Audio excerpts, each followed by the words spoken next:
Ahoj, dobrý večer. Ja som z ateliéru fotografie, taký prierez s mojou tvorbou, čo som tu vytvoril, toto je z prvého ročníku. A fotil som to po ceste z Prahy do Ústí, aby som nejak zabil ten čas, lebo som stále chodil hore-dole a také mikropríbehy, tam nejaký pán stojí v poli, tak ako keď vidíte z vlaku, vidíte to sekundu a po sekunde už to zase nevidíte. Toto je architektúra a to som fotil haly na okraji Prahy. Je to také ako nepriaznivé pre chodcov, pre človekov, že tam môžete prísť iba autom, inak je to taká ako mŕtva krajina, tá architektúra tam tak ako vystupuje z tej zeme. Toto je moja mamička, ktorú som fotil a bol to iba taký čistý portrét v nadživotnej veľkosti, teda bolo im 5 alebo 6 a iba som povedal mame, nech sa stále zatvári inak a fotil som to asi minútu a klauzury boli hotové. Teraz následujúce 3 fotky som vlastne ukradol z archívu môjho otca. Je to z 8 mm kamery. On ma vlastne natáčal od môjho narodenia, vlastne to som ja na tých 4. A snažil som sa vybrať z toho také ako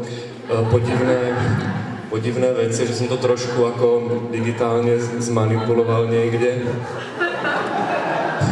A sú to vlastne také spomienky na niečo, čo si nepamätám, pretože si to nepamätám, ale evidentne sa to stalo. Takže tam bude jedna fotka, to je statier z výletu.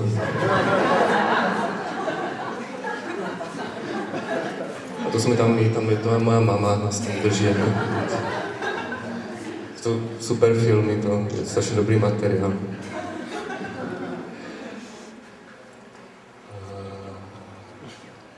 Toto som vytvoril na stáži v Anglicku a myslím, že som tu vybral 2 fotky, z ktorých je myslím zrejme, že sa mi tam moc nepáčilo. A bol to taký sebamrskačský projekt, keď som sa fotil nahý na ulici a v zime v anglickej.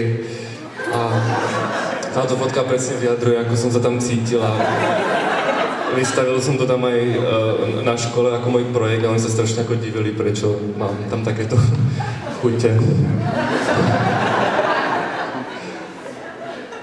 Takže to je taký ako message. Tak, toto je ďalší projekt z Ústí, ktorý sa volá Žena a život.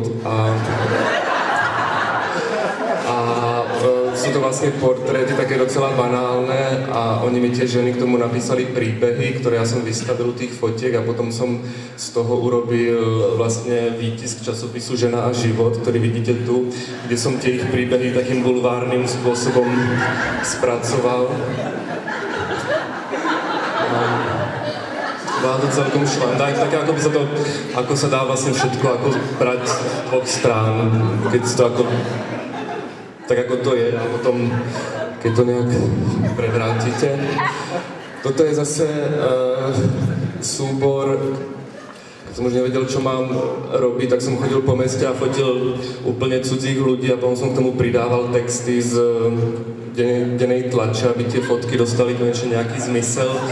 A to taká ako sonda zase, ako tie médiá nás ovplyvňujú a hlavne tým fotkám to dodává to, čo som tým chcel povedať.